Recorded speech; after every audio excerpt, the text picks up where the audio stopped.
Monday morning was clear when 14-year-old Jasmine Porter entered the esteemed Oak Ridge Bank. Dressed in her school uniform, a basic blazer, skirt, and loafers, Jasmine felt both anxious and proud. Today she would handle the $5,000 scholarship check she had earned by outstanding academic performance and make her first solo bank deposit. The money represented her independence as much as it did her diligence. She resolved to manage this transaction alone, free from parental assistance. Her heart pounding as she clutched her file of papers, Jasmine went to the counter with the check. Victoria Hayes, a late 40s woman with perfect style and an air of superiority, observed Jasmine's arrival behind the teller, the manager. Her eye turned sharp right away. Victoria's professional smile wavered just a moment as Jasmine turned over the check. A check for $5,000? Victoria's voice started to rise just enough for the patrons around to hear. For someone your age, a student? Where did this originate from? Jasmine felt the heat building in her cheeks, but she soon straightened herself. She answered coolly, her hands quivering slightly as she turned over the award letter and her school ID. My academic scholarship. I right here have all the paperwork. Young man Tom, the teller, picked up the check from her and changed his demeanor from neutral to dubious. He raised it to the light, like a detective looking for a clue. A few slow seconds later, he turned to Victoria, who had been observing the exchange with mounting mistrust. Not even looking at Jasmine, Victoria moved to the counter. She said, her voice tinged with contempt, "We have lately had a lot of fraudulent checks. I have to confirm everything." The anxiety of Jasmine surged. She had been expecting a modest deposit, but now she was being handled as though she were criminal. She looked down at her bag, and in a flash of panic, realized her phone was still in her locker at the university. "I have to call my mother," Jasmine said, her voice slightly breaking. "She is expecting me home not too far off. Here I am not carrying a phone." Victoria hardly turned to look at her. "Our issues are not with that," she snapped, with a chilly and contemptuous voice. "You will wait till our verification process is complete. Stung is the name." Jasmine motionless as Victoria turned away, her every step condescending. Walking to a corner, the bank manager crossed her arms in front of her and wore a smug look as she watched Jasmine in the middle of the crowded lobby. Left standing in the corner unable to move, Jasmine's heart hammered in her chest. Though the bustle of the bank persisted around her, she felt as though the whole room was observing her. Whispers started to spread among the other patrons, some looking her way with open interest, and others with hardly hidden criticism. She was there for what seemed like an eternity. The humiliation grew only as the minutes passed. Every moment seemed like eternity. With every minute, the marble floor under her feet gets colder. Still, Jasmine's head stayed clear. She had always been perceptive, noting the subtle variances in treatment, the way some people were treated with deference while others were ignored or brushed aside. She was living it today. She had seen it before. Though she wanted to yell and demand that they return her paperwork, she stayed quiet. Her father had always urged her to keep her cool under pressure, but she couldn't get rid of the impression that her appearance had nothing bearing on the validity of her scholarship or anything else. Jasmine could hear Victoria chatting to Tom in a low, almost conspiratorial voice across the room. "We have to keep our standards here," Victoria said. "We cannot let anybody stroll in and demand treatment as though they belong." The heart of Jasmine sank. Stung like a slap across her face, the words, "Her appearance was under evaluation, not for who she was." Her hands closed into fists as she battled to remain calm. She had labored for this scholarship. Fair and honest, she had earned it, and now it seemed to be sliding away from her. She turned to check the wall clock. Time went by more. The whispering persisted. Her only action right now was to wait. Your typical teen was not Jasmine Porter. She had always valued simplicity over luxury, even though she lived in Oak Ridge's most upscale area. Though understated, her family's house was elegant. Not ostentatious displays of riches, rather, just well-decorated rooms and a strong feeling of community. Renowned financial expert Jasmine's mother, Dr. Naomi Porter, oversaw one of the most reputable companies in the nation. Having started her career from the bottom up, Naomi had ingrained in Jasmine a strong feeling of independence and a conviction that real success came from work, not privilege. Though it wasn't displayed, the Porters had great riches. Dr. Naomi Porter thought hard effort and education had great power. She frequently reminded Jasmine that wealth was about using that money for good, not only about gathering it. Jasmine excelled in her studies and received a full scholarship to Westridge Academy, a famous university renowned for its demanding academics. She had absorbed these lessons rather brilliantly. She did not get a silver platter presentation of an accomplishment. Jasmine had worked non-stop, earning a merit scholarship instead of one based on her mother's reputation. Her friends sometimes marveled at her ability to juggle extracurricular activities, homework, and part-time employment. Still, Jasmine was not bothered. She enjoyed the difficulty. It was her means of demonstrating to the world and herself her own success is possible. Her mother never let Jasmine take shortcuts. She had always been encouraging. Naomi would say, "I want you to stand on your own 2 feet, yet also have the same chances that others have." Jasmine's choice to handle her bank deposit on her own marked still another step toward independence. She felt as though she was ready to negotiate the world as an adult, but she was 14. The scholarship check, the result of her diligence, seemed to represent her rising maturity. Before leaving for the bank early that morning, Jasmine had meticulously entered the check into her file.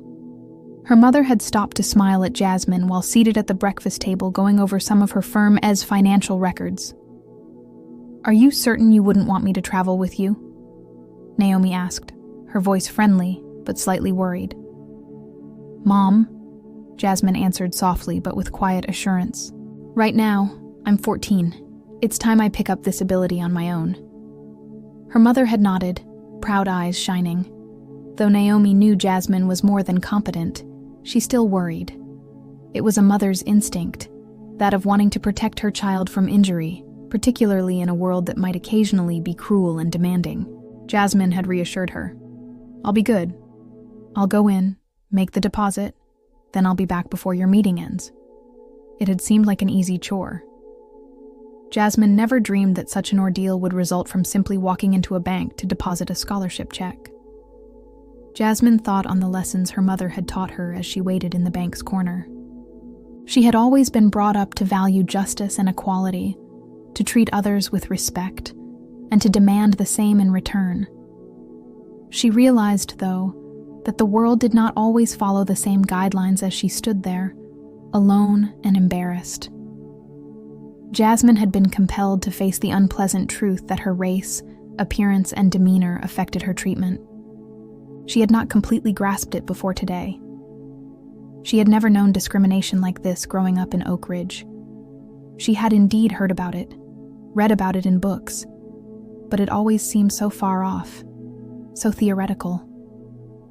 Her reality today was this one. Her nervousness growing, she turned once more to check the clock. She had been waiting much too long already. Her brain flew. Why had none come to see her? Given all she had done, bring in a valid check to deposit, why was she still standing in the corner? She felt the weight of the circumstances straying on her shoulders more the longer she stood there. Her mother would be expected home shortly. She must call, but that too was denied.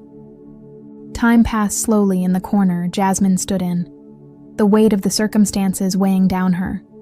Her increasing sense of isolation seemed to be accentuated by the cold marble flooring underfoot and the continuous ticking of the wall clock. Though no one spoke to her, people came and went. She was simply an invisible figure, a silent judge right in the middle of the hectic bank. Jasmine stood there, and her mind started racing. She peered at the other patrons, some of whom clearly received preferential treatment. Victoria Hayes welcomed a well-dressed elderly couple as they entered and personally led them to a VIP area. Jasmine never once got such an accolade. She seemed to belong nowhere in this world of polished marble and mahogany wood. A few minutes later, a young man with a strong accent arrived at the counter carrying paperwork. Victoria waved him off dismissively right away. having been observing him from across the room. "I apologize. Today the system is running slowly." Her voice dripping with apathy, she said, "It will take some time to handle your request." Jasmine watched, her stomach dropping as the obviously frustrated man turned away. But Victoria's attitude changed entirely when a white couple arrived just moments later, carrying similar documentation. She walked them to the counter, almost shining. "Of course, let me handle that for you straight away." Her voice was smooth and eager. "You're in good hands here." The chest of Jasmine tightened with a mix of disbelief and wrath. This wasn't only an error. It went beyond inadequate customer service. This was more sinister, firmly anchored in prejudice.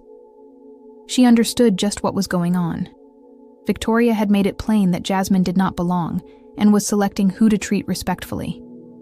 Her hands tightened at her sides as she battled herself to remain still and stop her emotions from flooding over. She had seen this kind of subtle, sneaky discrimination hidden under customer service, but never had she felt it so personally, so agonizing. She felt as though the whole bank had turned its back on her, just based on the color of her skin. Once more cutting through the air, Victoria's voice addressed the security guard positioned close to Jasmine. "Watch her," she advised with a cool, forceful tone. "Make sure she doesn't try to go." The heart of Jasmine pulsed. She had to control her want to yell at the unfairness of it all. Rather, she concentrated on her breathing, trying to remain cool, trying to block out the hurt that threatened to overwhelm her. She had been coached on gracefully handling challenging circumstances, but today everything felt different. She was caught today in a system that considered her as an inconvenience rather than a person. Minutes became hours. The only sounds were Victoria's heels clicking on the marble floor, the distant murmur of polite conversation, and the odd rustle of paper. Jasmine couldn't get away from the feeling she was under, that everyone in the bank was watching her, evaluating her. The hushes got louder and more frequent. Jasmine could hear whispers of pity, snide comments, bits of conversation, and a few hardly hidden giggles. She seemed tiny. She was weak. The worst was not knowing whether anyone cared. Nobody had paid her defense any attention. Nobody had intervened to probe her treatment or ask why.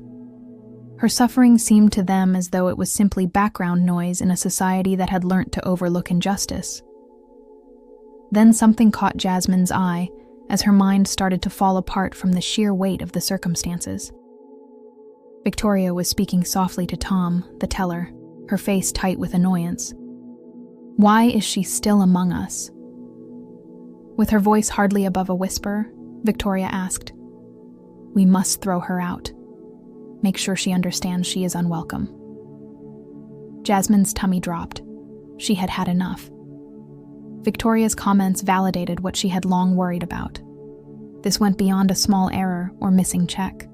It concerned something considerably darker. It was about control, power, and the presumption that someone like Jasmine belonged nowhere like this. She was an outcast, a hassle to deal with, an annoyance. Jasmine urged herself not to let Victoria turn away. "I'm not a trouble," she said, her voice trembling but steady. "I'm here because I received a scholarship. Like everybody else, I'm here to deposit my check." Victoria hardly looked in her direction. Rather, she turned to the security guard, her voice low and directive. "Lead her toward the rear. Stay with her till we complete the paperwork." Large and intimidating, the security guard walked straight up to Jasmine. He started walking her across the bank floor, his hand tightly gripping her arm. Every eye in the room turned to observe, but no one moved in intervention. Her heart racing with a mix of guilt and shame, Jasmine felt the blood surge to her face as she was forcibly escorted away from the teller counter. "Stand here," the guard said, orienting her in a corner close to the rear of the room where she could be seen to everyone but out of the way. He retreated, his eyes darting the space to ensure she stayed in place. Standing there with her arms crossed over her chest, Jasmine had a straight back and raised head. Still, inside she was breaking down. Her body hurt from hours of forced silence as Jasmine stood in the corner, her mind spiraling. She felt much weight from the hard truth of the circumstances.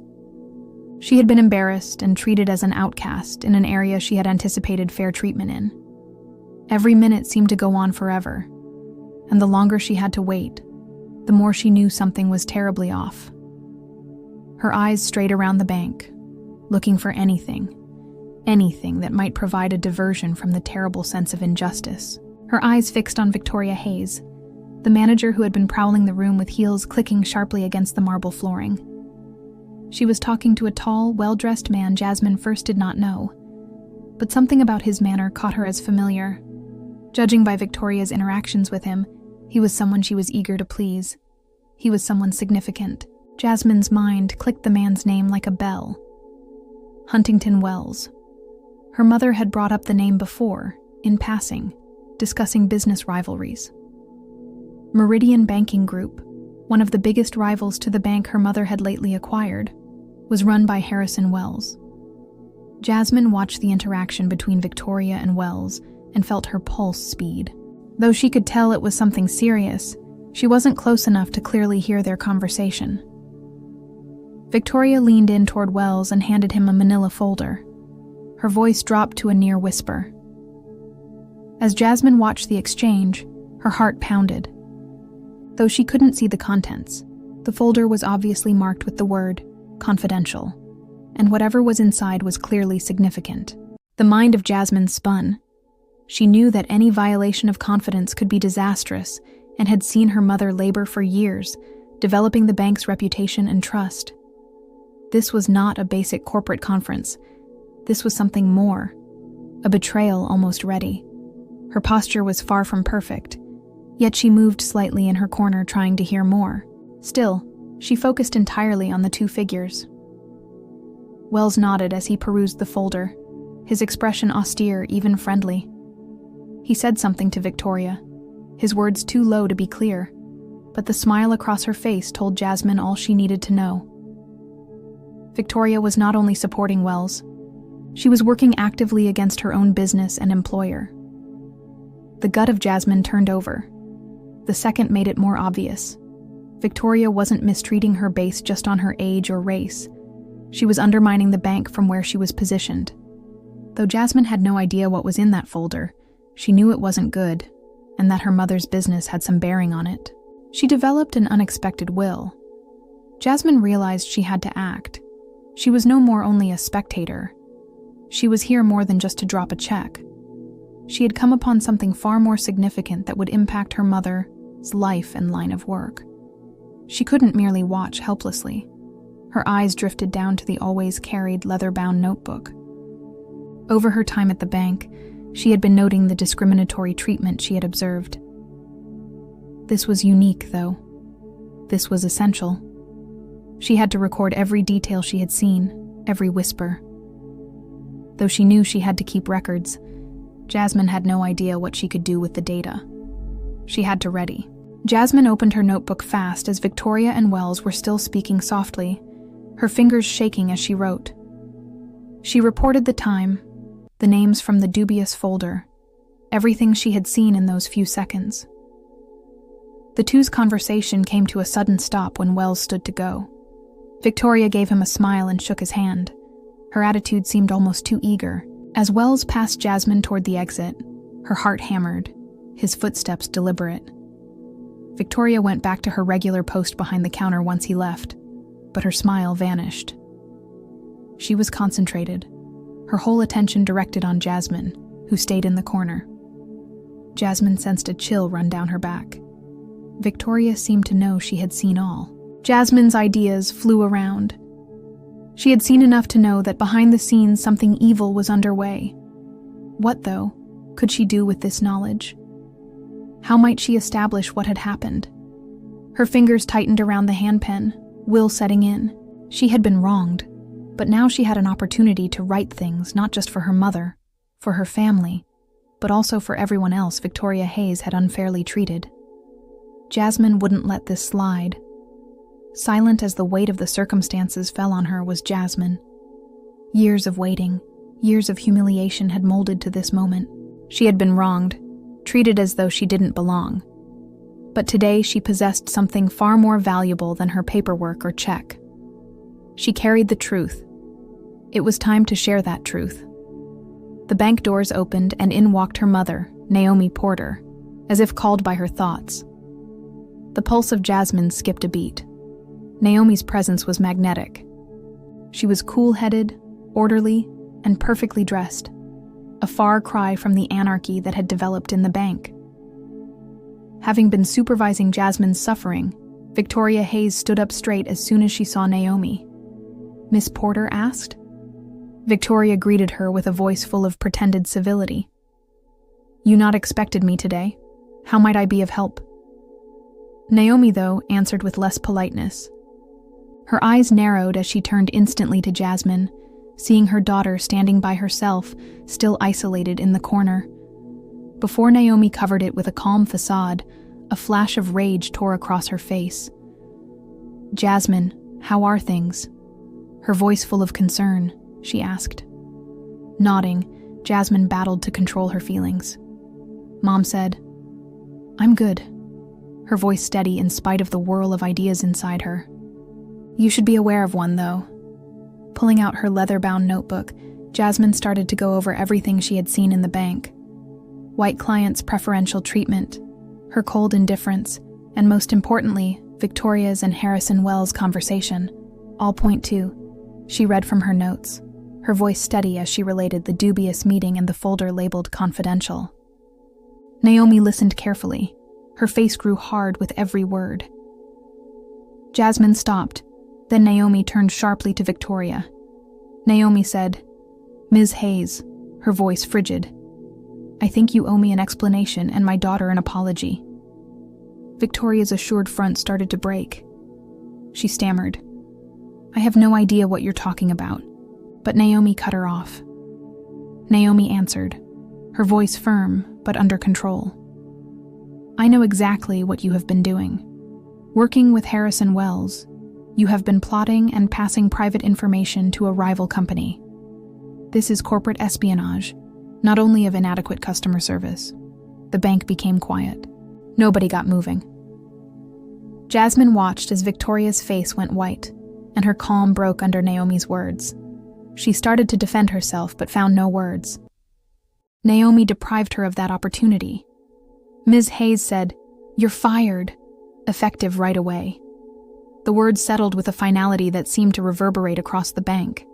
Security was called, and the big guard who had earlier shown Jasmine to the corner now headed toward Victoria. "Please lead Ms. Hayes out," Naomi said. Victoria was led away, and Naomi turned back to the room, her pride completely broke. "This institution will be thoroughly reviewed," Naomi said, her voice demanding. "We will put changes in place to make sure nobody is treated with the same disrespect my daughter experienced today. None." The chamber remained motionless. As Jasmine watched her mother seize control of the circumstances, her heart beat steadily in her chest. Her strength was a pillar Jasmine had always admired. The next several months passed at the bank as a blur of changes. Examining Victoria's activities revealed not only her attempts to undermine Naomi's company, but also a history of discriminatory practices. The leadership of the bank was completely changed, and a new program on fair banking methods was instituted. Melody Pham, the young teller who had shown Jasmine compassion during her ordeal, was elevated to management. For the bank as much as for Jasmine personally, her experience turned into a turning point. She told her story to other students during an invited speech at Westridge Academy. Jasmine spoke to support financial literacy and the need of equality in all spheres. Approaching her colleagues, she grinned, knowing that her terrible experience had molded her into someone who could defend others. Her mother's example had shown her that even in the face of injustice, it was feasible to change her moment of humiliation into a platform for action.